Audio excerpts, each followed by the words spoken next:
Okay guys, Grounded Critic here. Thanks for tuning back into the channel. We'll get right into it right away. So this is episode 3. This is the third part of my 10-year saga of what my version of the DCU should be. And this is the finale, guys. This is where it all wraps up. This is year 7, 8, 9, and 10. As I said at the beginning, it's 30 movies, 3 per year, and then 2 TV shows per phase. So let's get right into it with our first movie in year 7. That's going to be Green Lantern, Fall of the Guardians. So this one, from where we left off in the last ones, both the Green Lantern Corps, the Red Lantern Corps, the Yellow Lantern Corps are broken. They're all damaged. There's pieces everywhere. You know, it's a mess. And at this point, at their lowest point, this ancient evil rises, and that's with the Manhunters. The Manhunters have been reactivated. Maybe one of the Guardians reactivated them because they were so worried with all the looming threats that are going on, and having the Lantern Corps be this damaged that he needed to find a way to pump it up, and he reactivates the Manhunters, who just become chaos. And this causes both Sinestro and Atrocitus kind of all are forced to team up. So it's kind of like we did in the second movie, where you have these enemies teaming up, but it's a little less, it's more Hal and Sinestro end up teaming up, and Atrocitus is just kind of let loose on them towards the end of the movie. And the reason for that is because we have things that we're setting up in the future. We need to get these people in places where they would be willing to team up in the right circumstances. And so I think the Manhunters are perfect for that. It's this ancient evil. It's something that they can all go up against.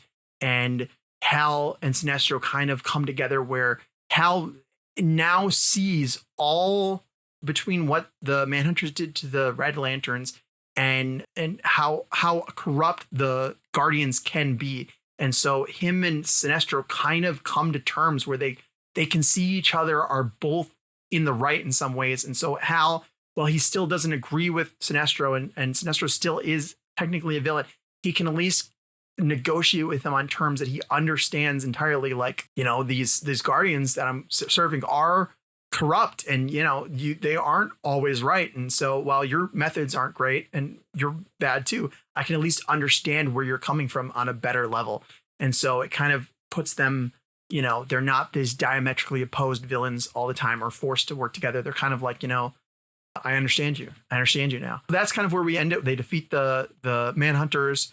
Everyone's kind of back in their own corners, and they're like, I don't agree with you, but I understand you. And you could introduce Blue Lanterns as well in this movie. I think that's probably wise, but that's it. I'm not introducing the rest of the Lanterns. There's just too many of them, and we don't have the real estate to do it. So I'm sorry, Orange Lanterns. I'm sorry, Indigo Lanterns. I'm sorry, Sapphire. Like, we're not introducing all these other concepts. It's just too much in this time. So that's pretty much what I got for the Green Lanterns. That is the end of the Green Lantern trilogy. It is built to this big epic battle.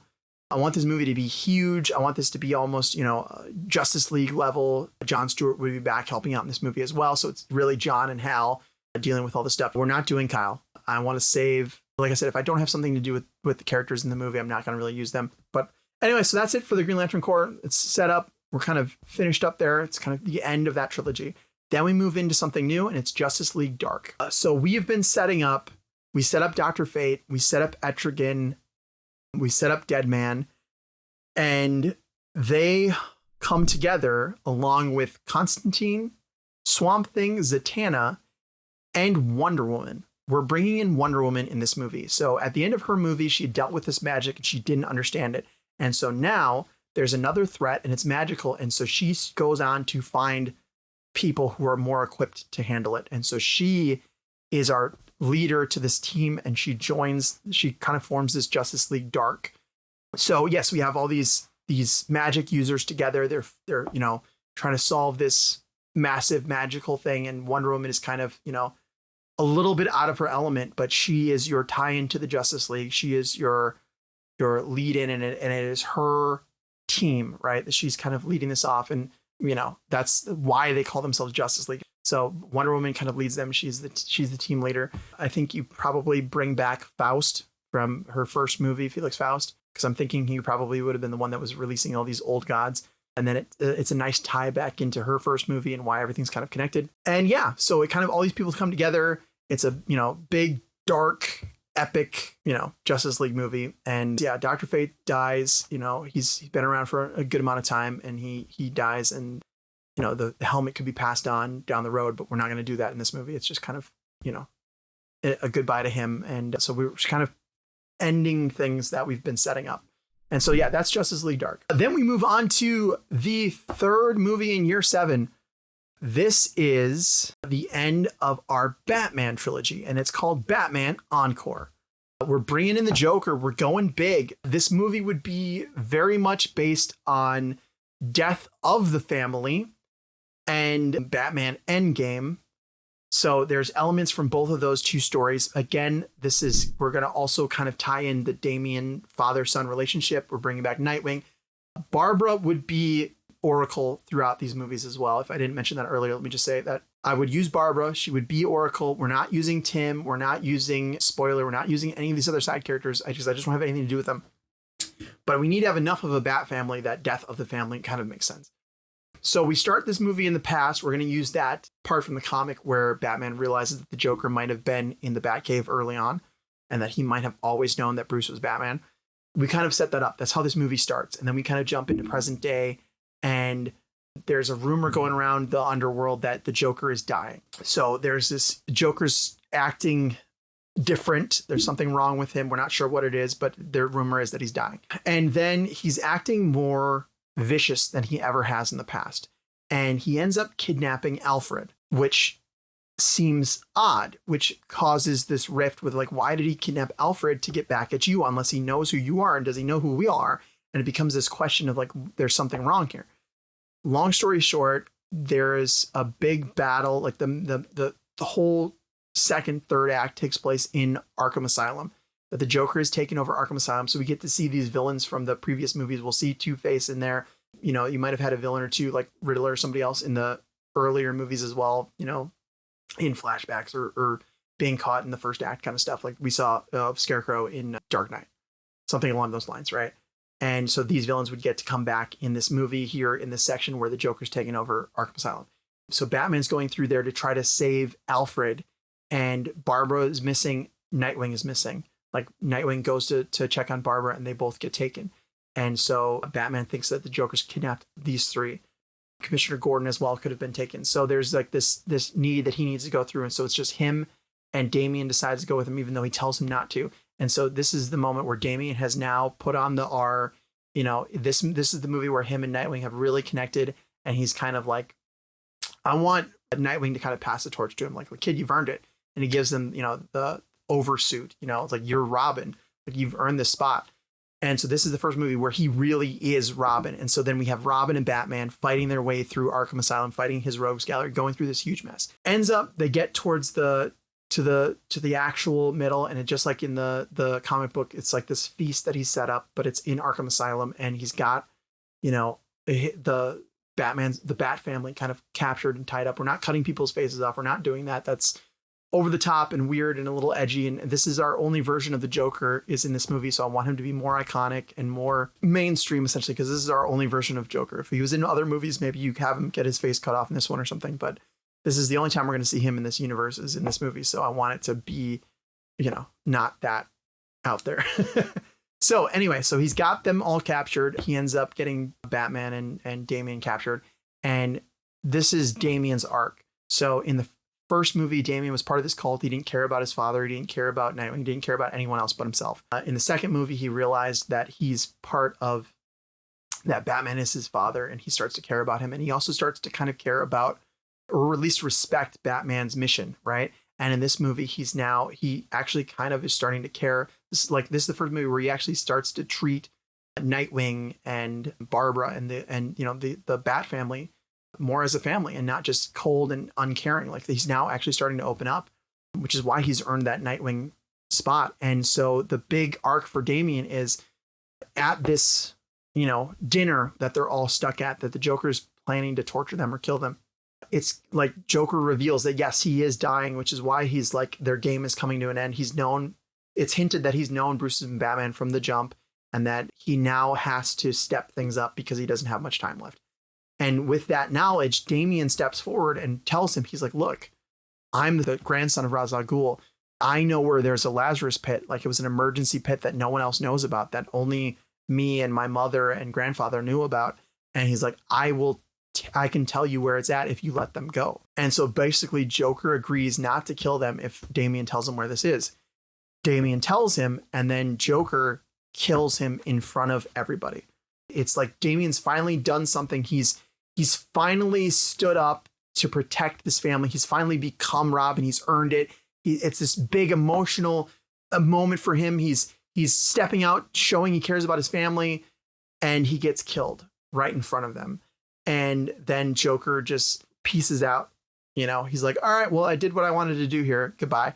And leaves them tied up and just bails from Arkham to go after this, presumably to go after this Lazarus pit. So Batman gets free. It's this whole thing. And then it's literally just vengeance. Batman, his whole thing is he doesn't kill. He doesn't cross that line. And he's done with that. Like, he just watched his son getting killed in front of him. It's over. He's going after the Joker, and he's pretty sure Joker's going to die. And so Nightwing's trying to stop him. Is like, don't do this. And he's like, I don't care. I'm gonna do what I got to do. He's like, I'm gonna end this. It's been going on long enough. And so he goes after Joker, and it ends. This is where it kind of ties back into Endgame, where it is in the Endgame, you know, Joker's talking about living forever, and it's in this cave. We're doing that. We're doing this Lazarus pit. It's Batman and Joker in this cave together. There's a Lazarus pit there. Joker gets there first. He doesn't use it. Why? Because he lets it slip to Batman. He tells him the truth. He goes, I don't care about living forever. I don't care about any of this. Like, I either want to live together forever with you, just to F with you, or I want to both of us die right here and now. He says, to me, it doesn't make a difference.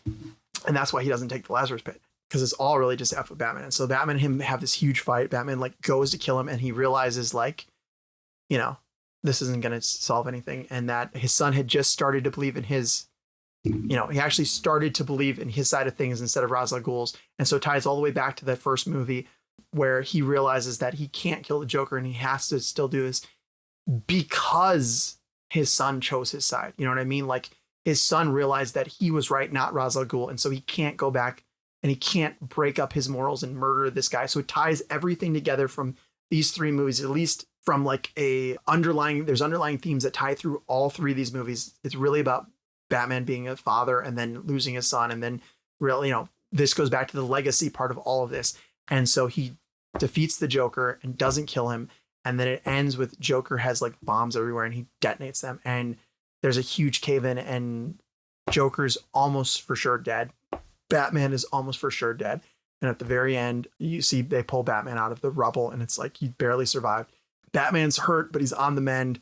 Joker's probably dead for good, but he blew himself up.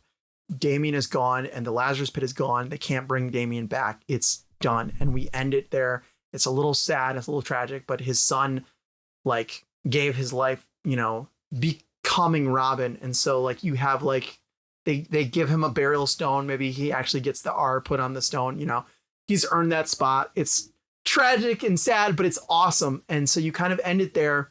And that's it. That's the end of the Batman trilogy. All right, let's move on to year 8. Next up, we have the Arrow and the Canary date night. So that last couple movies have been darker and bigger. So we want to go light. We want to go something else, right? And so this is Arrow and the Canary. It's their sequel, and it's called Date Night.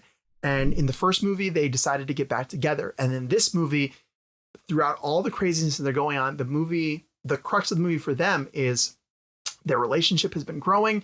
And it's Arrow trying to work up the nerve and find the right time to propose. And so it's leading up to him proposing to Black Canary and them like deciding to get married.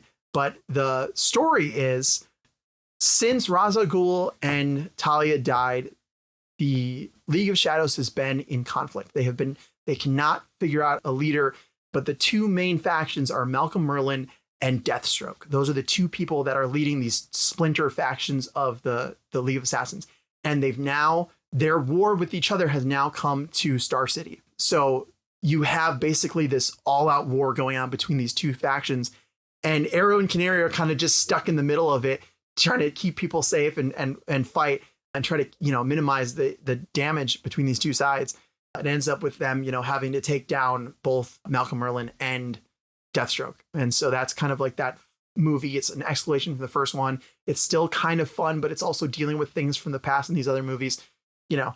Yeah. And it would just be this slightly more lighthearted, more date night movie with a little more fun. Just give us a little bit of a palate cleanse from what's been going on. So yeah, that's Arrow and the Canary. All right, we're on to the next film in this year, and it's called Titans. Yes, we're doing the Teen Titans. I'm probably going to get a lot of flack for this one too, because I didn't want to just throw in all the Teen Titans. It's going to be Raven. Raven is the one we're following. She's the main character. It is her and the stuff with Trigon. All of that is just so interesting and so much that we can do with it. I know it's been done before, but it's also the most fertile ground for storytelling. The other crux of it is the leader of the team is Nightwing, and he's just dealing with this. He's still dealing with this loss from Damian, and he's like the stuff with the Joker. He's still kind of dealing. He's in a bad spot. And so kind of the whole point of this is all these disparate people, all the Teen Titans are all coming together, and they're all kind of struggling right now. They're all dealing with these bad, low parts in their lives. And through coming together, they kind of form a team together and make each other stronger and kind of heal each other. The team would consist of Nightwing, Raven, Cyborg, Beast Boy. And this is the one that's going to get me a lot of flack. And I understand why, but I really wanted to, with the story I told, Supergirl is part of this team. She's on the mend. She's dealing with this like she's never been that badly taken down, and she got taken down by Darkseid and nearly killed. And so she's kind of on the mend, and she's kind of dealing with stuff. She's also still kind of new to Earth. And because I had this super powered alien that's new to Earth and is trying to figure things out, and I felt like I could not also include Starfire because they form the same function. But I really wanted a Supergirl here because it made sense for her character arc. So unfortunately, I don't have the ability to include Starfire. It would not make sense to also introduce another superpowered alien that's come to Earth that doesn't understand everything. So yeah, so that's your Titans. It's them kind of coming together, broken, disparate people kind of making each other whole together. And, that's dealing with Ravens. It has this crazy past that's coming back to haunt her, and then all kind of having to come together to save her as well. So that is Titans. Yeah. So there you go. Then we move on to our first TV show in this phase, in phase 3, and that is called The Dial. This is based on the comic book Dial H for Hero. If you don't know it, because it's not that popular, but the premise is it's Ben 10. It's basically Ben 10. But the idea is this phone shows up and random people will answer it and dial. And when you dial, you get random superpowers, right? And so it's just this. But the show would essentially be, we're not aiming it towards kids. We're aiming it kind of towards everybody, right? This is more like PG-13. Each week each episode, we're following a different person who this random, like ancient phone-like device appears and is ringing. And if you pick it up, you just get random superpowers. Now, these powers, the twist would be that these powers are siphoned from someone else, right? So like the premiere episode would be this kid ends up answering the phone and he gets Superman's powers. But you'd have Superman on the news where he's fighting some big monster, and all of a sudden he doesn't have his powers anymore. And so this kid has them, and it's like, what does the kid do? Does he keep them? Does he goof around with them? What does he do? While then finding out that Superman is in the middle of battle and there's people's lives in danger, does he give the powers back to help Superman? What does he do with them? And so it's this kind of like each week it's a different moral conundrum. Sometimes they become heroes, sometimes they become villains. And yeah, so I kind of look at it like the vibe like Jumanji, right? It's like this ancient thing but it's kind of fun and you get powers and it's cool. So, and like I said, each episode we're following different people because this phone just keeps popping up in different places. Then we move on to the last movie in year 8, and that is The Flash, Last Lap. Now, where we left Flash in the second one is he was trapped in the Wild West. He's struggling, trying to figure out how to get back to the future because he has not, as of yet, been able to be fast enough to time travel on his own. He was only able to do it like in the wake of Reverse Flash. And so he's kind of stuck in the Wild West. Jonah Hex would be a big character here. And so like the first hour of the movie is him in the Wild West. We're going to be a lot of like Back to the Future Part 3 feel, fun parody, a little bit of that. So it's a little more lighthearted. The Shade is going to be the villain in the Wild West. And so he's dealing with this shade. And then throughout that, he gets fast enough and he's able to then leave Wild West and move throughout time. Well, then as he's making his way to the present, he oversteps. He goes a little too far and he ends up running into the shade again. And you're realizing that the shade is this guy he's just going to keep running into this monster that he's going to keep running into throughout different periods of time. And he also runs into Reverse Flash. And so then it becomes the end. So the first hour is basically him trying to get back to the present and dealing with the shade and dealing with the Wild West. And then the last hour of the movie is Return of the Reverse Flash as he's going through time.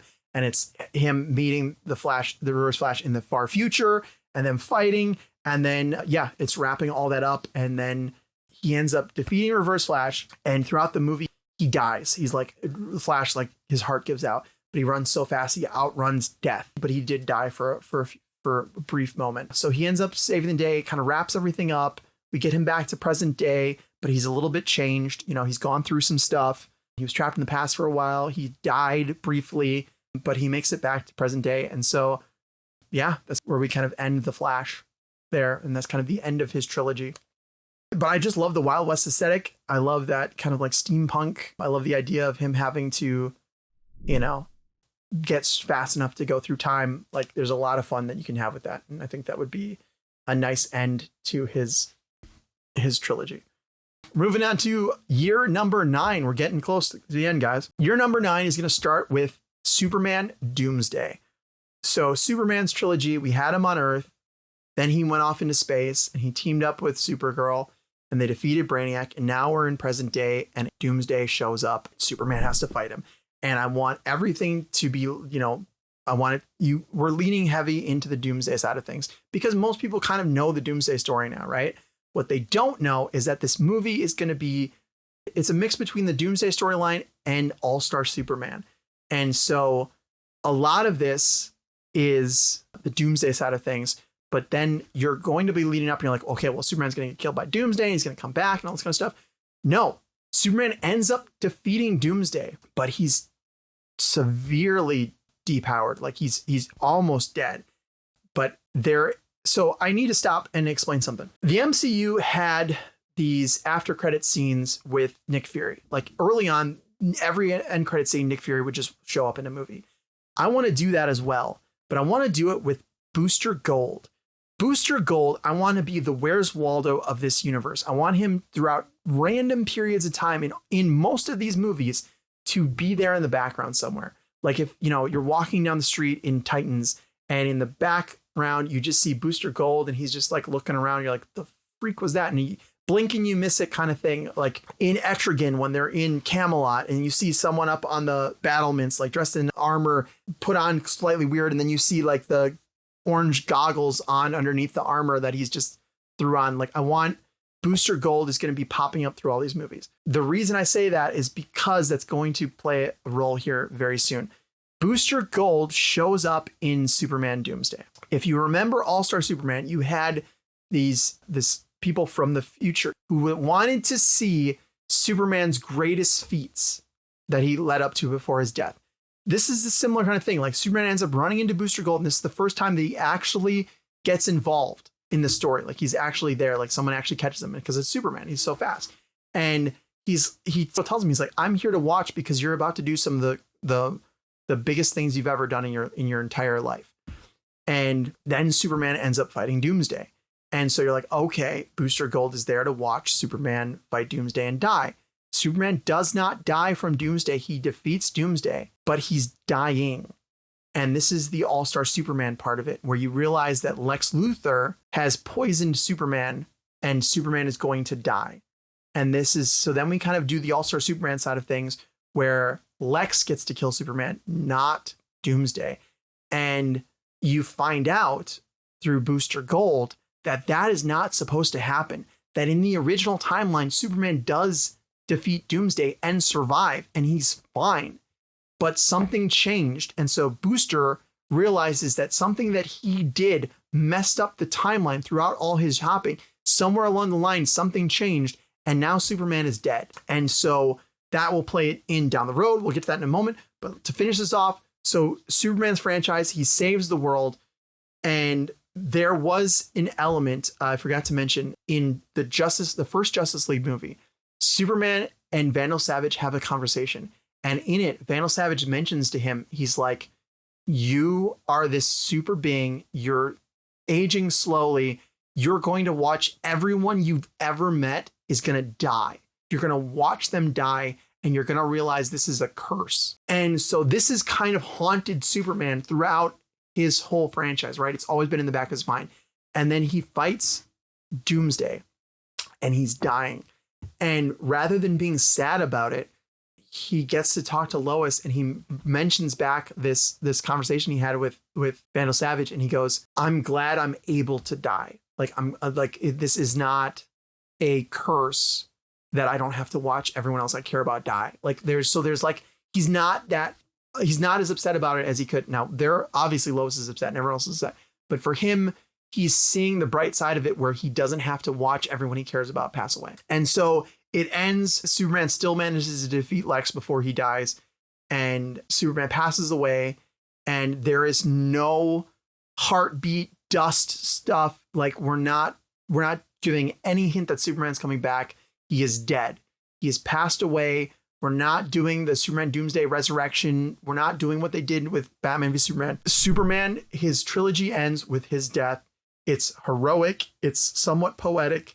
He defeats Lex Luthor. Finally, he defeats Doomsday, and his arc is over. And so Superman perishes, and that is credits rolled.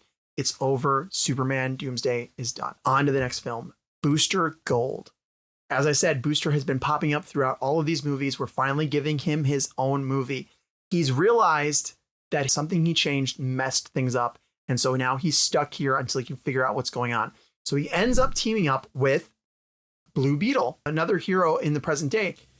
So throughout the movie, Booster Gold is, living in present day. He's working with Blue Beetle, and together he's kind of finding his footing, and he's starting to learn from Blue Beetle, who is an actual hero, but a lesser known hero. So he doesn't care about the spotlight as much. He's not on the Justice League. He's not this huge member. He's just a hero trying to save the day and doesn't care about the credit all that much. And so Booster Gold is learning from him and starting to change a little bit.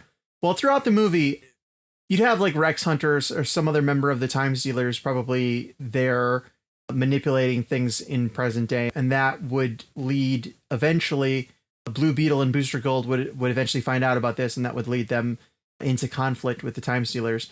Booster Gold would then realize that, oh, it wasn't me, it was the Time Stealers who altered things in a way that got Superman killed. And the twist would be that no, that they actually didn't do it, that it was Booster Gold's fault, that he just messed up. He wasn't paying attention to what he was doing, and he messed up and caused the chain of events that led to Superman's death. So between that revelation, him taking the responsibility of it, you'd have during the course of the movie that the final twist, the final part that causes Booster Gold to really change and really become a hero is Blue Beetle would sacrifice himself. At some point in the movie, he ends up sacrificing himself to save Booster Gold and to really, save the day. And so he just became friends with Blue Beetle. Booster and Blue Beetle they've built this friendship. They've become friends. He started learning from him, and then, Blue Beetle sacrifices himself. And so Booster Gold takes that, and really that is the final twist for him, the final push to get him to really not just be someone who is looking for glory or, having the wrong motivations. It's his turn here where he realizes, like, this guy sacrificed himself for me, and I'm going to make that mean something. And so he becomes the hero that he always wanted to be, now that he's doing it for reasons other than wanting glory and fame. And so while he will now, stay kind of in the background and never be this massive frontline Justice League hero like Superman or Batman or one of these guys, he's still going to stick around and do it, and in a way to honor his friend. And so that's where you leave that movie. I think it kind of ties up well. It's sad that you have Blue Beetle die, but I think you really need, the movie itself is not necessarily overly humorous because, you know, it's dealing with these emotional things, but I think good comedy is built on tragedy. I think comedy and tragedy are so intertwined. They really accent each other very well. And so if you can do a movie that's both humorous and funny and lighthearted while also still shifting into these tragic events, I think that makes for a very appealing and dynamic movie. So tonally, it would be a hard line to walk, but if they can nail it, it would be a very, very good movie. So that's Booster Gold. Then we move on to our second TV show of the entire phase here, and that is going to be The Atom.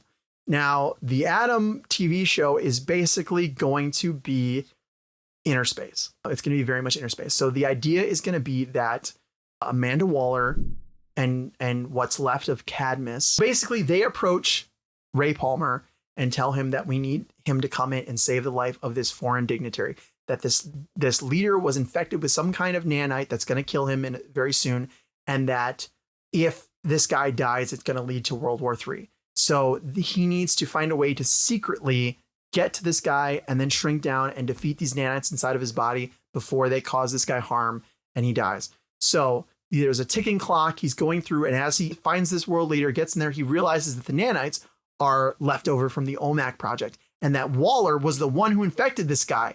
So you find out that this world leader, they thought he was going to vote one way against, you know, America, and that he was, you know, going to be a problem. So they were going to get rid of him. And at the last minute, he had a change of heart. And so now they don't want him to die. So they're trying to like save him before they get caught, you know, because it'll lead back to them.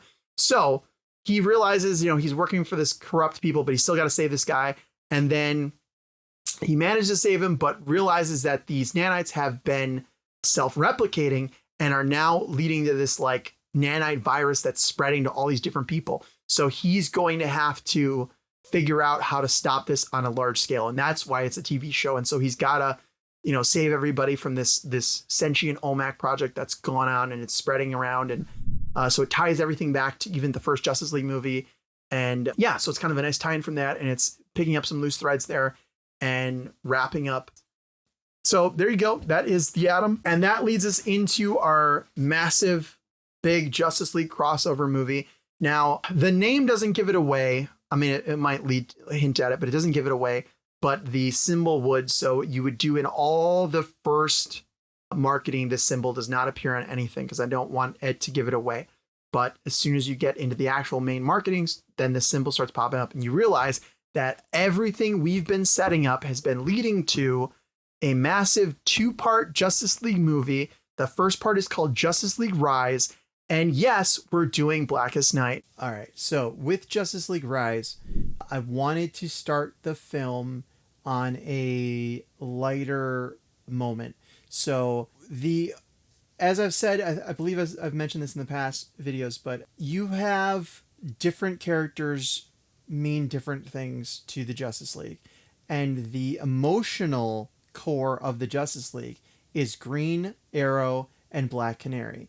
We use their side movies to really build up their relationship, and their scenes in the Justice League movies really cement them as the emotional center of the Justice League.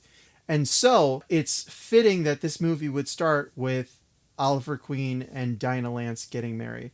And so many of the Justice League members from the first and second movie would be coming to their wedding. They would be invited. So that's why you'd have the Green Lanterns on Earth. You'd have Wonder Woman, a lot of these characters. Now, when they got married in the comic books, there was this great scene when they first made their announcement, and Superman is just giving this speech about how he's just excited to be able to see all his friends, these superheroes, together when they're not just saving the world, like just being able to hang out for something hopeful and fun, like a wedding. And in this universe, because Superman is dead at this point, he's talking to Wonder Woman in the comics. I want to use that, but I want it to be Wonder Woman who's giving like kind of a speech at the reception after the wedding. Like I want her to give this speech where she's like, you know, while Superman's not here, I feel like he would love this, that he would have loved to be here, and it's sad that he's not, but he would have loved the fact that we can all just be here together. And so you get that scene from the comic books, but it has a completely different context now in this version. So it's a nice kind of balance there. And so you start on this happy moment. I don't feel like we've ever had this in any of these other movies. Like, I want to just start, it's a wedding, it's happy, and all these guys are together, and that's at this moment, even with the sadness of losing, friends and loved ones, but they're just exploring this happy moment together, and then it is broken and shattered. Every hero that we've seen throughout the entirety of this will show up in Justice League Rise. A lot of the people who have died throughout, Superman, Damian, Ra's al Ghul, Ortalia, like Dr. Fate, all of these dead people that we've been killing off throughout the history are going to come back. They're zombies. Necron is bringing back. And you realize that the big twist of the movie, it's this huge, massive thing. It's, zombie heroes. This is our Infinity War Endgame crossover, right? This is huge. It's all been leading to this.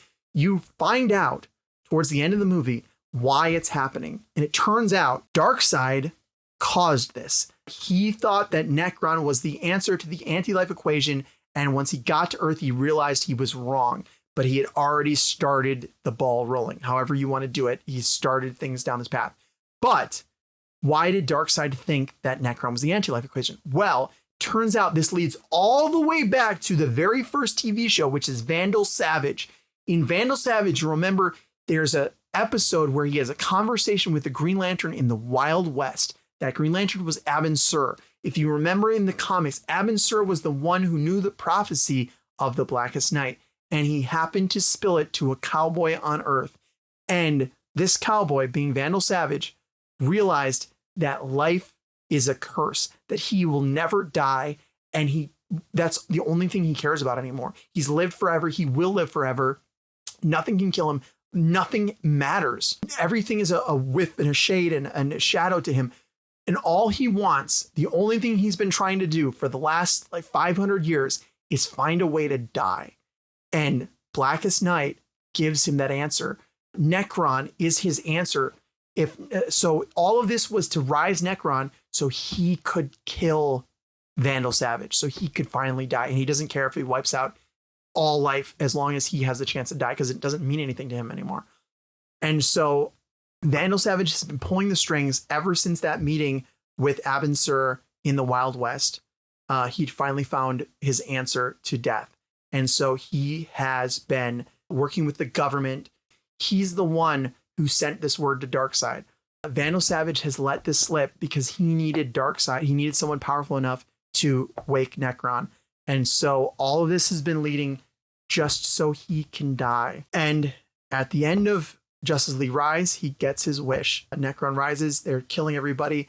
He gets to die, but unfortunately he's unleashed this massive plague of zombie superheroes and everything else on the world. And that is Justice League Rise. Now we go into our first movie of year 10. And we needed something. I didn't want to have back-to-back Justice League movies, so I needed a palate cleanse. I needed something in the middle here. And I wanted to start laying the groundwork that if you wanted to continue on to year 11, year 12, do another phase 4, I wanted to start introducing some younger heroes, some new heroes that can be the foundation for the DC universe moving forward. And the perfect one to do that is going to be Static Shock.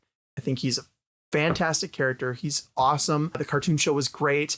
And I really wanted to have a Peter Parker Spider-Man. I wanted that young superhero who's still figuring things out and has the origin story and doesn't know exactly, hasn't found his place yet and is still trying to figure things out. And obviously this would take place chronologically before Rise. So this movie actually is the only movie that takes place out of chronology. Well, there's a few actually. Dr. Fate, some of them are prequels too, but this is the first one that yeah, so it's a prequel, but to Justice League Rise, but it's by a few months. And so we're introducing Static Shock, and we give basically his origin story, and we have this young hero. We're excited about the future. We're building some things out. It's not this giant team up. It's not zombies or evil or monsters. It's just this nice solo film origin story about a young hero getting his powers and dealing with high school and, trying to keep his secret identity, things like that. And so that's setting up Static Shock. Then we move into the second part of the massive 2-part Justice League movie that everything has been building towards, and that's Justice League Daybreak. And this is going to be the epic conclusion. It's going to be the biggest fights, the most emotional moments. We're going to try to tie up every loose thread that we've been slowly weaving in, because if you have this thing planned from the beginning, there's no reason why you can't be building towards these payoffs. So the Justice League, whoever's left after Justice League Rise, is still fighting. You have Hal Jordan, Sinestro, Atrocitus working together with the Blue Lanterns. So we have these 4 corps coming together. So you have eventually Hal and Sinestro realize that in order to defeat the Black Lanterns, there has to be an opposite. There has to be life, something that gives life. And so, like the comics, they discover the white element, and they discover the Green Lantern element of life. In the comics, Sinestro takes it and goes forward to try to control it, and he loses control of it, and then Hal takes it. I don't think we do that. I think we just have Hal. Sinestro makes the choice to do it because him and Hal have kind of, this is his moment where it's kind of his redemption, but Hal ends up stopping him and does it himself, and he becomes a White Lantern. And I think the way that you do this is that, so then Hal becomes the sole White Lantern, and so he is, bringing people back from the dead. He's destroying the Black Lantern's rings, and he's going up against Necron. And so you have the Justice League fighting and trying to save their friends. So like Hal ends up saving Damian, comes back to life. And so Bruce and his son get to reconnect. And so you get this happy ending. At the end of the last Batman movie, it's sad, it's tragic. And then here we get to have that catharsis. We get to bring them back together. And it's this very tough emotional moment. It's the tragedy and sadness of the Batman movie and having to go the year or so in between these movies. It's going to, that way, when it does get turned around, it has some real emotional weight. Superman coming back is a big deal. You'd have Blue Beetle and Booster Gold would have a moment together where he gets his friend back. So all of these kind of things reconnect. But to still have just a little hint of tragedy, I think what you do is Hal steps in, he becomes a White Lantern, and in doing so, I think him giving this life force to everyone would come at the cost of his own life. I think that is probably the best way to do it. So Hal Jordan does die, but in doing so, he ends up saving all these other people and defeating Necron. And so, so Hal Jordan is gone. Almost everybody else comes back to life. He manages to save most of these guys. So we get these, like I said, these big emotional core moments. So it's kind of your big happy ending after the tragedy that was Rise. And so you kind of bookend these 2 Justice League movies. You start with the wedding, and then you just devolve into tragedy and sadness and zombies and horror. And then we come out the other side with hope and life and, rebirth. And so it's kind of this nice almost circle of life between these 2 films. And so that is kind of how you end it. We've ended off really on a very high note. Our, main characters all get this happy ending. And and the only little minor tragedy left over is that Hal Jordan is gone. But I think that also leaves the door open for John Stewart to really step up and become the main Green Lantern. And it also leaves room that if we wanted to continue on beyond into year 11 as well, that we could start introducing Kyle Rayner and some of the other Green Lanterns as well. I think that leaves that open pretty well.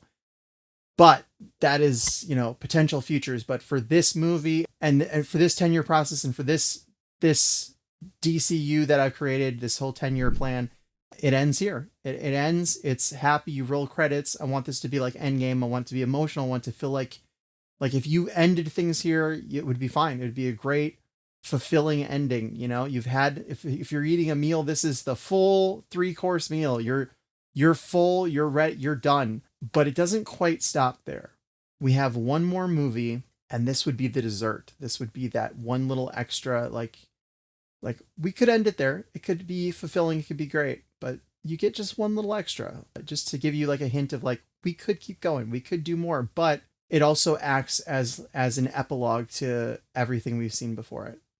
And just like in Justice League Unlimited, there was an episode called Epilogue, and that was about Batman Beyond. And so the last movie of this 10-year, 30-film DCU journey that we've been on is, you guessed it, Batman Beyond. Batman Beyond is a very specific idea, right? And I didn't want to change too much, and I wanted to stay true to the cartoon show because they did such an amazing job with that. And so it is going to be very, very close to the cartoon show in so much as the story that it's telling is the pilot episode. It's Terry, his father passing away, Terry taking up the mantle, meeting old Bruce Wayne.